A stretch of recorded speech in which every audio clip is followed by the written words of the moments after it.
السلام علیکم ورحمۃ اللہ وبرکاتہ۔ ان الحمد للہ نحمده ونستعینه ونستغفره ونؤمن به ونتوکل علیہ ونعوذ باللہ من شرور انفسنا ومن سیئات اعمالنا من يهده اللہ فلا مضل له ومن يضلل فلا هادی له واشهد ان لا الہ الا اللہ وحدہ لا شریک له واشهد ان محمدا عبده ورسوله اما بعد فان خیر الحدیث کتاب اللہ وخیر الهدی هدی محمد صلی اللہ علیہ وسلم وشر الامور محدثاتها وكل محدثة بدعة وكل بدعة ضلالة وفي رواية وكل ضلالة في النار فاعوذ بالله السميع العليم من الشيطان الرجيم من همزه ونفثه ونفخه أذن للذين يقاتلون بأنهم ظلموا وإن الله على نصرهم لقدير الذين يخرجون من ديارهم بغير حق إلا أن يقولوا ربنا الله اللهم أرنا الحق حقا وارزقنا اتباعه وأرنا الباطل باطلا وارزقنا اجتنابه اللهم علمنا ما ينفعنا وانفعنا بما علمتنا وارزقنا علما رب اشرح لي صدري ويسر لي أمري واحلل عقدة من لساني يفقهوا قولي۔ اس اللہ کے نام سے ابتدا جس کے ناموں کی کوئی انتہا ہی نہیں۔ وَلَوْ أَنَّ مَا فِي الْأَرْضِ مِن شَجَرَةٍ أَقْلَامٌ وَالْبَحْرُ يَمُدُّهُ مِن بَعْدِهِ سَبْعَةُ أَبْحُرٍ مَا نَفِدَتْ كَلِمَاتُ اللَّهِ۔ اس ذات اقدس پر کروڑوں درود و سلام ہوں جو تمام جہانوں کے لیے رحمت للعالمین بن کے آئے تھے۔ اللہم صلی علی محمد وعلی آل محمد کما صلیت علی ابراہیم وعلی آل ابراہیم انک حمید مجید وبارک علی محمد وعلی آل محمد کما بارکت علی ابراہیم وعلی آل ابراہیم انک حمید مجید۔ برادران اسلام، واجب الاحترام بزرگوں، دوستوں، عزیز ساتھیوں، لائق احترام ماؤں اور بہنوں، اللہ تبارک و تعالیٰ کے فضل و کرم سے MSLI لائف ٹی وی کے ذریعے جو بنیادی عناوین آپ لوگوں کے سامنے تسلسل کے ساتھ ہر دن پیش خدمت ہیں،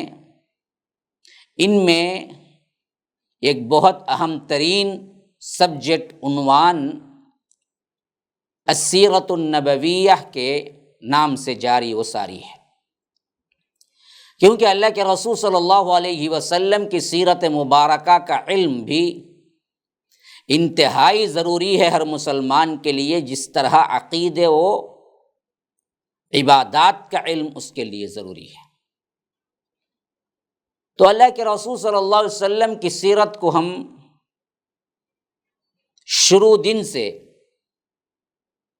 مطالعہ کر رہے ہیں، اور اللہ کے فضل و کرم سے مکی زندگی کے آخری احوال، یعنی 13 نبوت کے وہ آخری واقعات جس کے بعد اللہ کے رسول صلی اللہ علیہ وسلم مکے سے ہجرت کر کے مدینہ پہنچتے ہیں اور وہاں سے نئی زندگی کا آغاز ہوتا ہے، مدنی زندگی، وہ ہم پڑھ رہے ہیں۔ پچھلے درس میں میں نے آپ کے سامنے یہاں تک بات آ گئی تھی، بیان کیا تھا کہ اللہ کے رسول صلی اللہ علیہ وسلم بیعت عقبہ کبریٰ جسے کہا جاتا ہے یا ثانیہ جس کو کہتے ہیں، اس کو پورا کیا، اور اس بیعت میں سب سے اہم ترین بات یہ ہوئی تھی کہ اللہ کے رسول آپ اب مکہ چھوڑ دیں، ہمارے پاس آ جائیں، اور 75 لوگ جو کہ اس وقت شامل ہوئے تھے ان سب نے وعدہ کیا کہ اللہ کے رسول جیسے ہم اپنے مال اور اپنی اولاد کی حفاظت کرتے ہیں، اس سے زیادہ ہم آپ کی حفاظت کریں گے، اور بڑی سنجیدگی کے ساتھ سب نے اس پر اتفاق کیا اور اللہ کے رسول صلی اللہ علیہ وسلم کے ہاتھ پر بیعت کی۔ لیکن آپ نے یہ بھی سنا کہ اس کے بعد اس وادی کا شیطان اس بات کو مشرکین تک پہنچاتا ہے اور وہ لوگ شک میں پڑ جاتے ہیں اور آ کر بہت سی معلومات لینے کی کوشش کرتے ہیں، کیا بات ہوئی، ہمارے خلاف کیا سازش تیار کی گئی، یہ تمام چیزیں وہ لوگ کسی نہ کسی طرح معلومات کو اکٹھا کرنے کی کوشش کرتے ہیں، لیکن ان کو کامیابی نہیں ہوتی۔ اب ہم اس کے بعد کے واقعات آپ کو سنا رہے ہیں، یہاں تک کہ حجاج جو آئے ہوئے تھے باہر کے، وہ سب کے سب 13 کے بعد ایک ایک کر کے نکلنا شروع ہو جاتے ہیں، یعنی 13 ذی الحج کے بعد مکمل حج ختم ہو جاتا ہے۔ پھر اس کے بعد جب نکلنا شروع ہوتے ہیں تو یوں سمجھیے کہ جتنے لوگ نکلنے والے تھے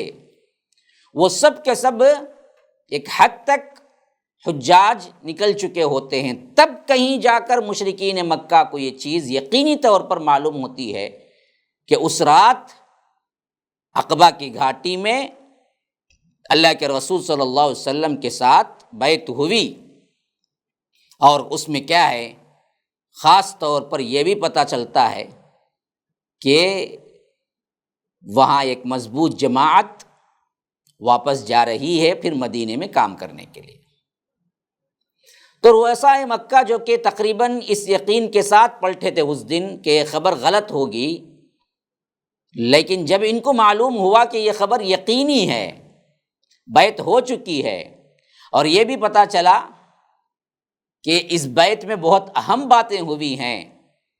لیکن مسئلہ یہ تھا کہ حجاج روانہ ہو چکے تھے، پھر بھی ان لوگوں نے مدینے کی طرف لوگوں کو جو گئے تھے ان کا پیچھا کرنے کے لیے خود تیار ہوئے اور سواروں کے ساتھ تیزی کے ساتھ ان کا پیچھا کرتے ہوئے پہنچے، جبکہ جیسے ہی معلوم ہوا ان صحابہ کو جو اس بیعت میں شامل تھے وہ لوگ اور تیزی کے ساتھ آگے نکل گئے۔ لیکن روایتوں میں آتا ہے کہ حضرت سعد بن عبادہ اور منذر بن عمر کو ان لوگوں نے دیکھ لیا رضی اللہ عنہما، اور انہی کو پکڑنے کے لیے پھر سواری کو تیز کیا، یہاں تک کہ حضرت منذر زیادہ تیز رفتاری کے ساتھ نکل گئے، لیکن البتہ سعد بن عبادہ پکڑ لیے گئے، جو کہ ان 75 لوگوں میں سے ایک اہم ترین صحابی تھے جو بیعت میں شامل تھے۔ اب انہوں نے، ان بدبختوں نے ان کے ہاتھوں کو گردن کے پیچھے باندھا اور انہیں مارتے پیٹتے چیختے چلاتے پکڑ کے واپس پھر مکہ لے آئے۔ لیکن اللہ کا کرنا یہ ہوا کہ مطعم بن عدی اور حارث بن حرب بن امیہ، یہ دونوں جو مشرکین میں اچھا مقام رکھتے تھے، مرتبہ تھا، ان کی باتوں کو اہمیت دیتے تھے، ان لوگوں نے حضرت سعد بن عبادہ کو چھوڑنے میں مدد کی، چھڑوانے میں مدد کی، کیونکہ یہ دونوں قافلہ لے کے جب تجارت کے لیے جاتے تھے، ان کے تجارتی قافلے دراصل حضرت سعد بن عبادہ کے پناہ ہی میں آگے نکلتے تھے، وہ ان کے سب سے بڑے سپورٹر تھے اس معاملے میں، جس کے واسطے ان لوگوں نے کوششیں کر کے حضرت سعد بن عبادہ کو چھڑوا لیا اور یہ بھی واپس اپنا سفر شروع کر دیے۔ اور یہاں پر جب مدینہ پہنچ کر لوگوں نے دیکھا کہ حضرت سعد بن عبادہ کو یہ لوگ پکڑ کے لے گئے، تو انہوں نے اندازہ کر لیا کہ یہ لوگ کیا کریں گے سلوک، اس واسطے ابھی تیاری ہو ہی رہی تھی کہ ہم واپس جا کر کسی نہ کسی طرح سعد بن عبادہ کو واپس لے آئیں گے، یا کیوں نہ حملہ کر دیا جائے، ابھی یہ باتیں ہو ہی رہی تھی، یہاں تک کہ انہوں نے سعد بن عبادہ کو دیکھ لیا، وہ مدینے میں انٹر ہو رہے تھے، تو اس واسطے کوئی مسئلہ نہیں ہوا اور بخیر و عافیت سب کے سب مدینہ پہنچ گئے۔ یہی وہ بیعت ہے جسے بیعت کبریٰ، بیعت عقبہ کبریٰ بھی کہا جاتا ہے۔ اور یہ بیعت جو جس فضا میں تیار ہوئی، عمل میں آئی، یہ کوئی کیا تھا، ایک جذباتی، جیسے کہ بعض نوجوانوں کا جذباتی عمل ہوتا ہے بعد میں ٹھنڈے پڑ جاتے ہیں، ایسا نہیں تھا، جس پر کیا ہے محبت، وفاداری، منتشر اہل ایمان کے درمیان تعاون، تناصر باہمی اعتماد، جاں سپاری، شجاعت کے جذبات چھائے ہوئے تھے، یہاں تک کہ مدینے کے اہل ایمان کے دل میں اپنے کمزور مکی بھائیوں کے لیے ایک طرح کی شفقت اور محبت اور رحم دلی بھری ہوئی تھی، اور ان کے اندر ان بھائیوں کے لیے حمایت کا جوش ایسا تھا کہ جو وقتی طور پر نہ تھا، اور ان پر ظلم کرنے والوں کے خلاف غم و غصہ ایسا تھا کہ وہ اس کے لیے مستقل مزاجی کے ساتھ دینے کے لیے تیار تھے۔ ان کے سینے اپنے ان مکی بھائیوں کی محبت سے سرشار تھے، جسے دیکھ کر محض اللہ تبارک و تعالیٰ کے لیے محبت کرنا، اگر ہم کسی کو آئیڈیل نمونہ کہہ سکتے ہیں، کوئی واقعہ ایسا بتا سکتے ہیں، تو یہی تھا جو یہاں کے مدنی بھائی، یہاں کے مدینے والے لے کر گئے تھے۔ اور یہ جذبات اور احساسات کا محض ایک کسی عارضی کشش کا نتیجہ نہیں تھے جو دن گزرنے کے ساتھ ساتھ ختم ہو جائیں، بلکہ اس کا منبع اصل میں کیا تھا؟ ایمان باللہ اور ایمان بالرسل اور ایمان بالکتاب تھا، یعنی وہ ایمان جو ظلم و عدوان کے خلاف بڑی سے بڑی قوت سے ٹکرانے کے لیے تیار ہو۔ جب ایمان کی اس طرح کی باد بہار چلتی ہے تو عقیدہ و عمل کے عجائبات اور کرشمے شروع ہو جاتے ہیں۔ اسی ایمان کی بدولت مسلمانوں نے تاریخ کے اندر ایسے کارنامے ثبت کیے اور ایسے ایسے آثار اور نشانات چھوڑے کہ ان کی نظیر ماضی اور حاضر خالی ہیں، حتیٰ کہ مستقبل میں قیامت تک خالی رہیں گے۔ اب دراصل بیت مکمل ہو گئی، اسلام کفر جہالت کے اس عمیق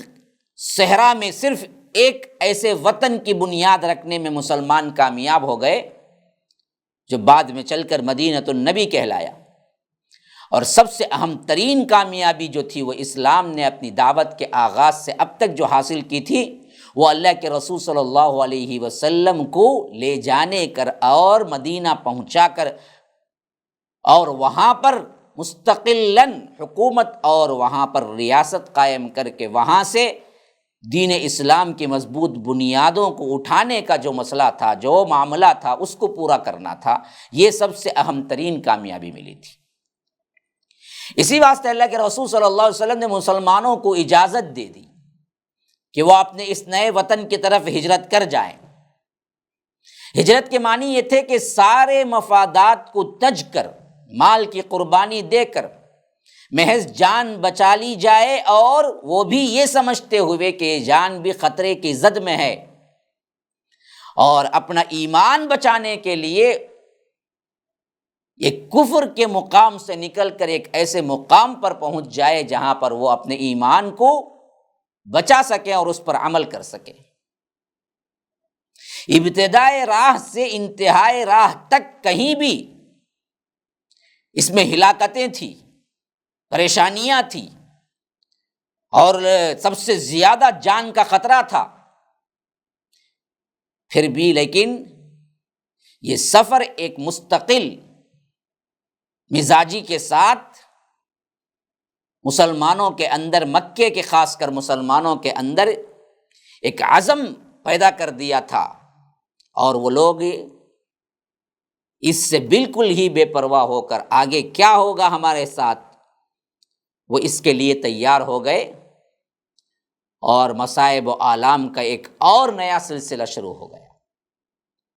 مسلمانوں نے یہ سب کچھ جانتے ہوئے ہجرت کی ابتدا کر دی کہ کیا کچھ مشکلات ہیں اس میں، اور ادھر مشرکین نے بھی ان کی روانگی میں حتی الامکان کیا کچھ رکاوٹیں کر سکتے تھے، بدبخت وہ رکاوٹیں کرنے کے لیے تیار ہو گئے، کیونکہ وہ سمجھ رہے تھے اس میں کتنے خطرات چھپے ہوئے ہیں،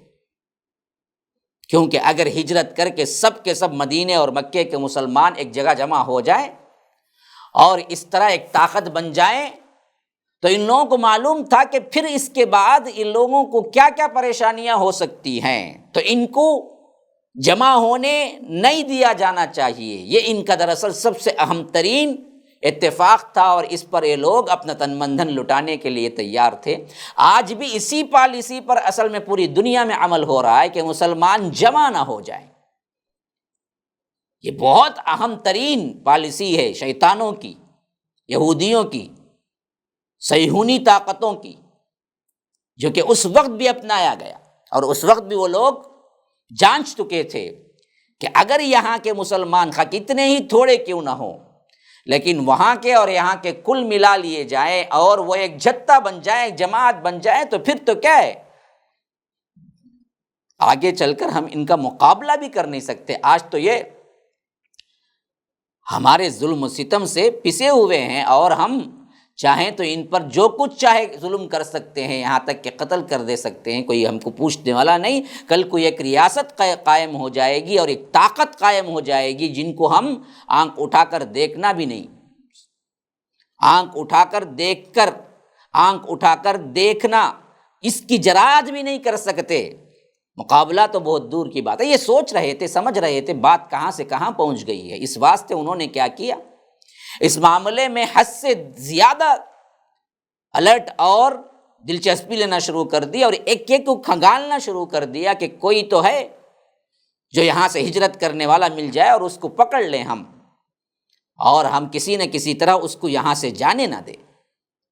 اسی واسطے جب اللہ کے رسول صلی اللہ علیہ وسلم نے اعلان کر دیا کہ تم جیسے جیسے موقع ملے مدینہ ہجرت کر جاؤ، تو مسلمانوں کو اپنے وہ سامان یا اپنی وہ ضروریات جو کہ ان کو سفر میں ضرورت تھی، گھر کا سامان تو بہت دور کی بات تھی، جو ضرورت کا سامان تھا وہ بھی نہیں لے جا سکتے تھے، اس کے لیے بھی انہیں بڑی بڑی قربانیاں دینی پڑی، اور یہاں تک کہ اصحاب رسول اللہ جتنے تھے وہ سب کے سب خفیہ طریقے سے چھپ کر رات کو نکل کر سفر کیا کرتے تھے اور دن کی روشنی میں چھپ کے رہا کرتے تھے۔ ایسے میں بھی بڑے ہی دلچسپ اور قربانی کے اعتبار سے حیرت انگیز واقعات مسلمانوں کے ساتھ پیش آئے۔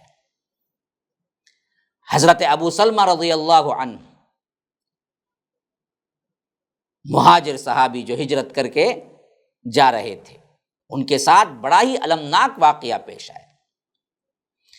یہ ہجرت حبشہ بھی کر چکے تھے، اور ان کی بیوی